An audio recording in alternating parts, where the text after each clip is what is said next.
With a pen in one hand and a passion for social justice in the other, her journey has been nothing short of a masterclass in empowerment. She's the founder of the Study Hall Education Foundation, a sanctuary where over 4,000 students find their voices and futures. She's also the genius behind Prerna Girls School, where girls from urban slums are not just taught, but also uplifted, transformed, inspired.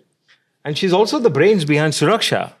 It's an organization that champions women's rights, and DiDi, which is a social enterprise sparking sustainable change.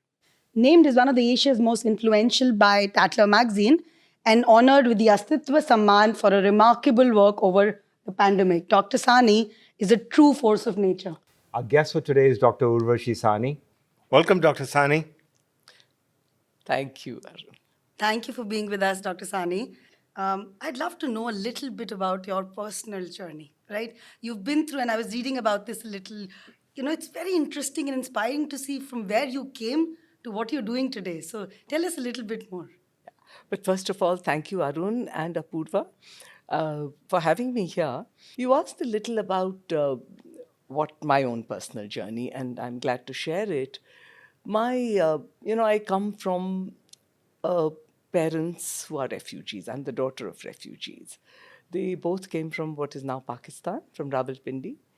And my father was a very innovative, very creative, very, very entrepreneurial person, also a very strong patriarch. And he was very clear in his head that about the role that women played, the role that men played, how girls should be seen, not heard. They should be docile, obedient, submissive.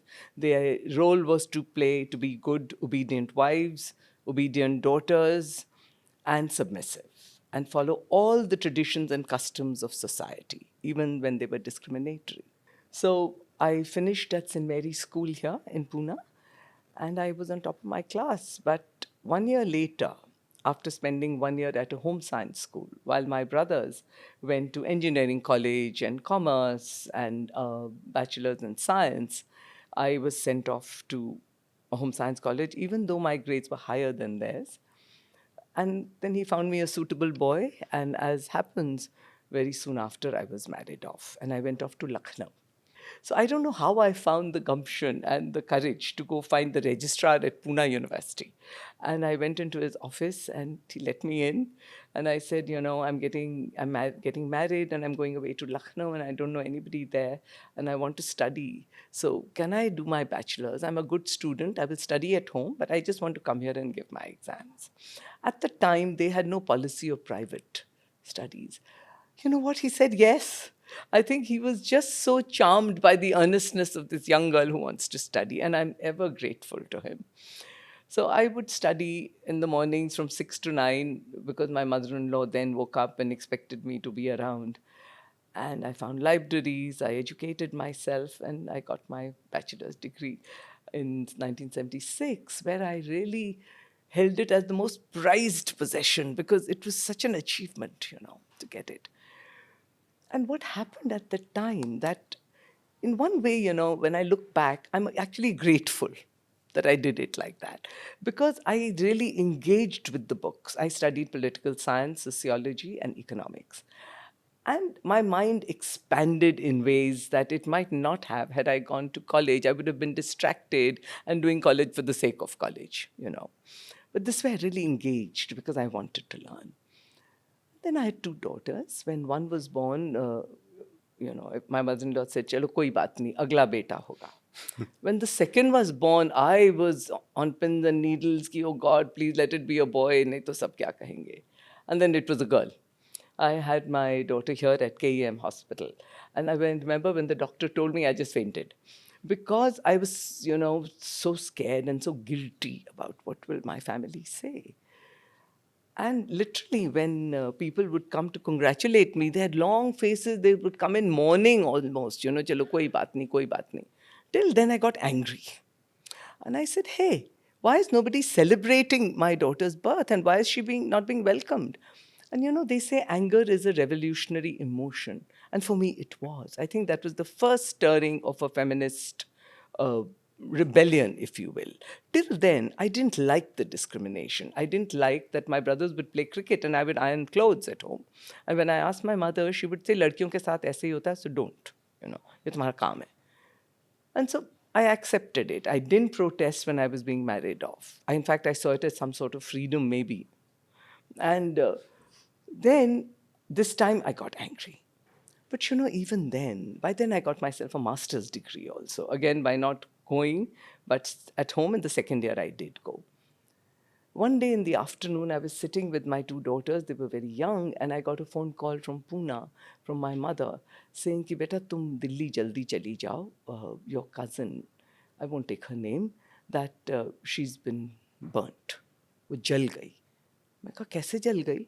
So she says वो stove burst हो गया. मैं कहा stove burst हो गया?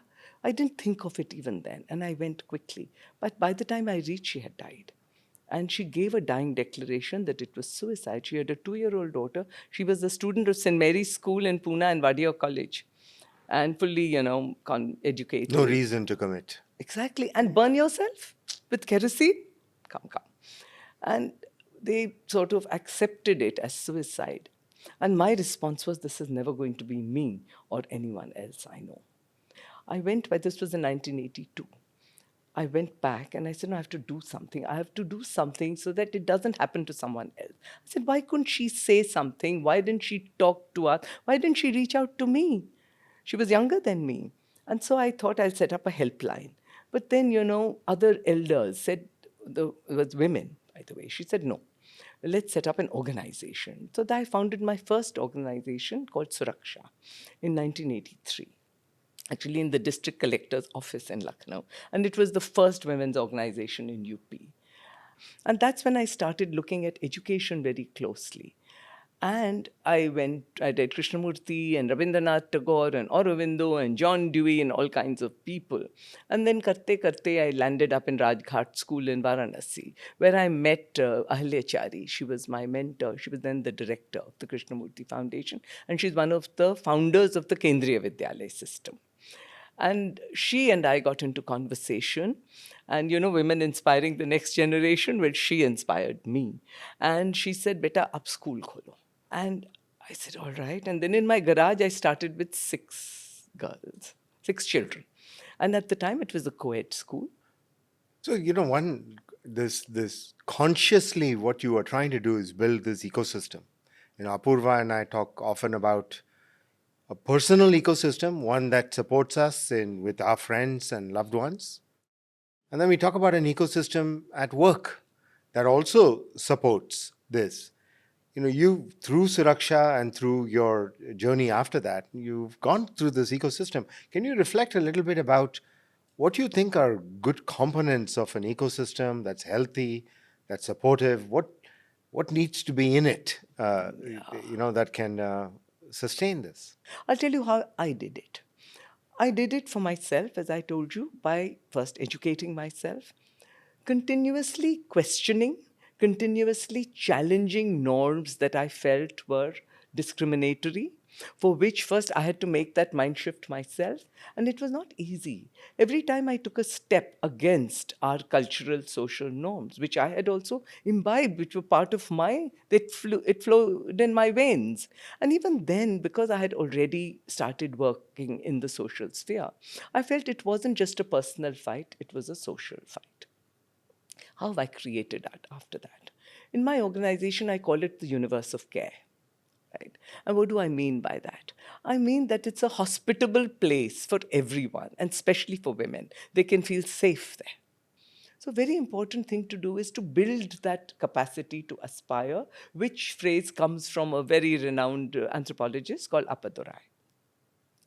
You build that capacity to aspire that, hey, you can do anything you want, like Ahalyachari did for me. So that is what it means to build an ecosystem where it is supportive, it is enabling, and it is shaking up, and it is pulling up. So always, if this is your capacity, you pull them up to that much, not that much, they'll fail. But take the next step, and helping them with that, being the ladder that they can stand on. It is so interesting that while the people and the group that you work with and the women that work with ZS and organizations like ours are very different, right? They're the people that we hire are very educated, but the kind of challenges, the kind of enablement, the kind of equity actions that we're talking about are so similar, right?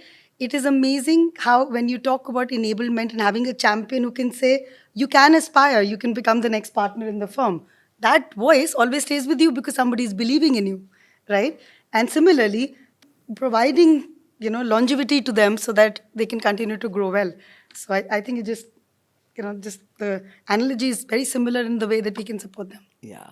And I always say, which is why I find your title very inspiring also, that I have been so fortunate to find women mentors who mentored me, who showed me that, who saw in me things that I never saw, right? And who built the courage in me to move on and to carry on.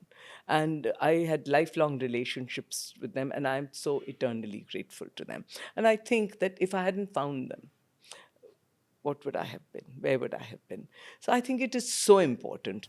Capacity to aspire, I love that phrase, and the tenacity to hang on. They are individual attributes, but ones that can actually be influenced by the ecosystem that you're in. And that ecosystem is not just women and women mentors, but also men. Can you reflect a little bit on that? Yes. In fact, I firmly believe that the capacity to aspire can be developed. I think lessons of equality can be taught, and they are as important to teach as lessons of math, science, etc. I was thinking about this, and you wrote this book. Of course, it's amazing, The Reaching for the Sky. You're also talking about hard to give up privileges, right? And if I apply that to a work area, right, I have had amazing men, champions, mentors, etc. But is it coming naturally?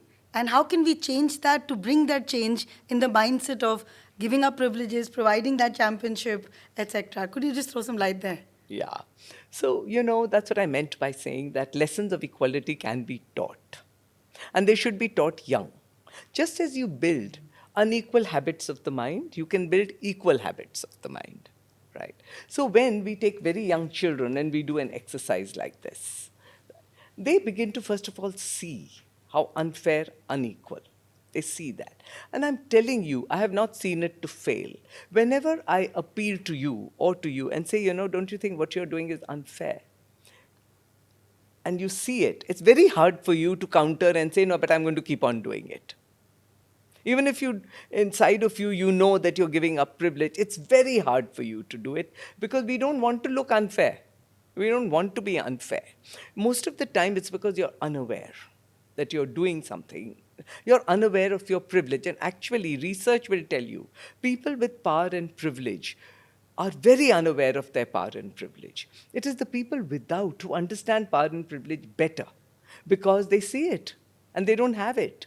And so they have to understand it in order to navigate it, right? Yeah. If I take this to the world of where we work, this conversation feels a little stale. Let me tell you why. Because people say, that's not me. That's not how it is. I don't need the enablement. I am exactly as competent and as meritorious as any other person sitting next to me. So sometimes, while the numbers are not showing it, this conversation of do I need some equity action is not something everybody can relate to. Are you talking about women or men in this case? Women more. Women Women themselves mostly. don't want to feel that they need some enablement too. I would engage with them in a conversation, which I have done in many cases, is that women is also not a one monolithic category. There are women of privilege, there are women who are marginalized, there are Dalits, there are Adivasi women, right? So what you have is very different from what your sister might have somewhere else in the same country. What you have and your maid has very different things, right? Their lives. So when you're talking about, I don't need that enablement, one, I think it comes from a place of bravado. And it comes from a place of feeling that I did it alone and why can others not do it the way I have done it? What we are not seeing is some of the invisible privileges that have enabled that. the invisible mentors who have enabled that. Just put yourself in those other person's shoes for one day and see what it feels. In fact, I'll say that I got a flavor of this when I was talking to a close friend of mine, similarly educated, feel like this in the background.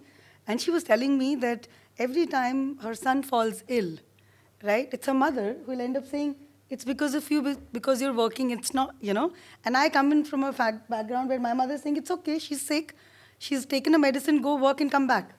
So I wouldn't have known this existed because of the bubble or a privilege that I believe I'm in. So is that in the corporate world, is that in the way you think, Apoorva, equivalent to us, through training, through conversations such as the ones that we're having right now, engaging everybody, men, women, and overall, in such conversations? Is that how you think we could translate some of those ideas into our world? I think so. I think there is this element of self, which is I aspire, right? And how am I encouraged to aspire?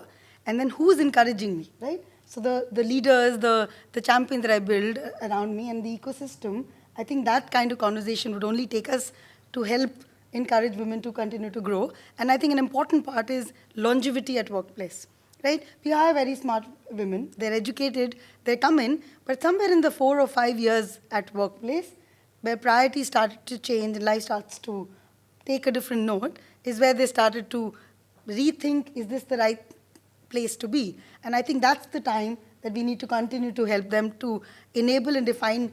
Journeys can be different. People have done it before. And then provide the enablement, support, flexibility, whatever is needed to make sure that they're continuing at workplace. Yeah. One of the things that Dr. Sahni talks about in her book is about bringing your whole self. And I think in the corporate world, that is really changing slowly, where we are talking about bringing your authentic self. And for women, a big part of our life is work and is home and family. So, when you're introducing yourself, talk about that as well. So that's an encouraging piece of how do you react to that, Arun? Yeah, I think I do subscribe to that principle. Number one, number two, I do bring it, and I think that perhaps maybe in the Western world it's a little bit more okay for all of us to bring our whole self. But I think I do subscribe to it, and I do bring it, and I encourage everybody on my teams to bring it as well too. When you talk about bringing whole self, what are some components of that? I mean, is it as Apoorva was describing it in the corporate world, the notion of the home and the work and blending that? Yeah. How do you think about that? Okay. The way I think about it is bringing your whole world. That when I'm talking to you, for example, I'm not just talking to you, Apoorva. I'm talking to you as a product of your history, and the same you do with me, and your background, your parents' background, your joys and your sorrows, the anxieties that you're carrying with you. I don't know if your child is sick today and you're worried about that. I don't know if your husband is doing well and you're worried about that. I don't know if you're worried about your parents. I don't know any of that. But you're bringing it with you, carrying it with you. But when I receive you as a whole person, I should be able to meet you with that same thing that, this person is a mix of all of that. And I should respond to that whole person so that you feel it's okay for you to come and say, oh God, today I've had such a bad morning, and for the first 5 minutes in a corporate meeting, if you can unload, so that I also know. I said, yeah, and I'm so sorry about that. And how are you doing, Let me switch a little bit to the future, and I want to talk about digital AI everywhere. What's the role of digital and AI in progressing this conversation that we've been having? Yeah. Actually, AI, we are now in the technological age. Remember, industrial age, information age, and then before, agricultural age. We are now in the technological age. And I think it's very, very important that we harness the technology that is at our disposal now, and use it to solve the problems that we are facing on the ground. And what are our problems? Actually, access, big problem. I'm thinking of education now, okay? And secondly, many marginalized groups, rural, women who are obliged to be at home and not because it's so unsafe for them, which we need to change also. But for them, AI can be a boon. Girls have the opportunity on their own phone. If they've been married early and they've had to drop out, they can actually access the best content in the world, and they can even give exams on this. So I think countries like ours should jump at the opportunity and make us technologically able, build our capacity, first of all, to create better technologies that are more grounded and can solve our problems, and not just in a rarefied environment. And secondly, then enable our hardware also and make it accessible and enable connectivity. Because it is the future, you're right. One of the things, though, I think, Arun, we need to take care of if we get AI and DI is who's creating, the algorithm, because there could be such biases that can come in the algorithm which can actually put us behind if we don't take care of it while designing them. So diversity in the making of in the the making, AI yeah. can actually make better AI. Absolutely. Yeah. And actually, why do you think it's very important to have more women in leadership and have a more diverse leadership group anywhere, whether it's political leadership or corporate leadership or any kind of leadership? Because like you said, that I understand where my shoe pinches. You might not understand it. Now, if you're going to do all the designing with me outside the room, my shoe will continue to pinch. Yeah. After you've designed what you have. But if I'm there, I can stop you and I can say, hey, wait. That is not answering my needs. So can you look at this from this perspective? And I see that. Yeah, maybe we should get a lot of younger women to join some of this journey to say, help us design this. What is your advice for somebody who's starting, in their work, corporate life, how to look at, aspiring and, building their aspiration? Be authentic to you are, and while you are being impacted by the culture, maybe you can help to shape it too. Yeah. Maybe. And find a good mentor. It can be a man, it can be a woman, but preferably a woman, because she understands where your shoe pinches more. Right? This is And then hang on to them for dear life. If I have to ask you, Arun, what will be your advice to the young women out there? I think that we are not there yet, but organizations are hopeful of the change and are enacting the change. Okay, so we've talked about ecosystem, we talked about mindset, we talked about all of these are, I think, all evolving, but we are trying to get there. So let's find your mentor, find your ecosystem, and there are enough of us in an organization like ours who want to make a difference, who want to do things differently. So find them, and I think together we can. And I think that's an important. Yeah. But there's one more thing I would add to that. None of this is happening if your corporations don't learn to become more democratic in their power structure. You can't have democratic people. You can't say that, okay, building an ecosystem means changing the power structure. For example, you can't have a thriving democracy in India unless you have democratic families, democratic schools, democratic corporations. You can't have that. Otherwise, you can't. Yeah, it's not up in the air yet. It's all of us. So, we need more democratically thinking people. And then you need to actively, intentionally make your organization more consultative, more diverse. If I had to give this advice to a 20-year-old entering it, there is so much a conversation about DI, is that sometimes you also fall in this seeing everything from a gender lens. Right? And I do want to also guard a little bit to say, it can be a rabbit hole because, this is happening to me because I'm a woman. So to also be a little bit watchful for that, because it is what you bring to yourself, and a little bit of, as you said, Dr. Sahni, that you have the opportunities, just go fly with it and reach the sky. I would like to shift the conversation to democracy, because equality is built into that. That, okay, let's make us a thriving democracy, which means you can't be a democracy with the patriarchal structure. Mm-hmm.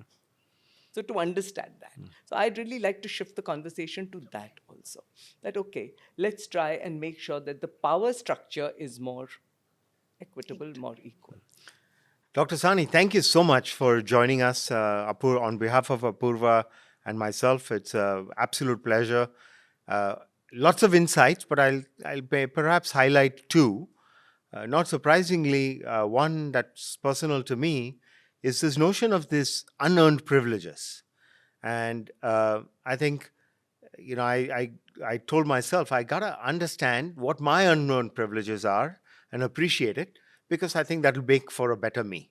So I thought that was a very interesting concept.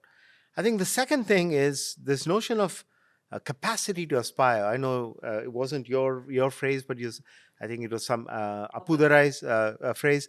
I love that phrase, capacity to aspire, and I think you added to it, which is this notion of tenacity to hang on. So I think this is a very nice coupling of capacity to aspire, tenacity to hang on.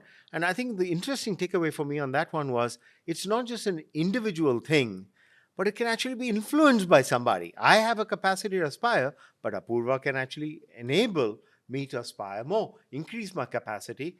And I might have a tenacity to hang on, but she can actually influence me in that regard as well too. These were like two insights, but there's lots more. Thank you so much for coming and sharing your brilliant story with us. Thank you, Dr. Sahni. I really appreciate, taking our time, having this conversation with us. Any last thoughts from you? Yeah, I'm just going to build on what you said, Arun, and what you said, that I think lessons of equality can be taught, right? And in terms of the conversations, Apoorva, I think they should happen in the corridors. They should happen in your boardrooms. They should happen in your corporate meetings. And it should just become part of the conversation that you're having. All of this, unearned privilege, gender equity, equity of all kinds, diversity, and what it means. I think those should become part of all our everyday conversations. Thank you. Thank you. My pleasure.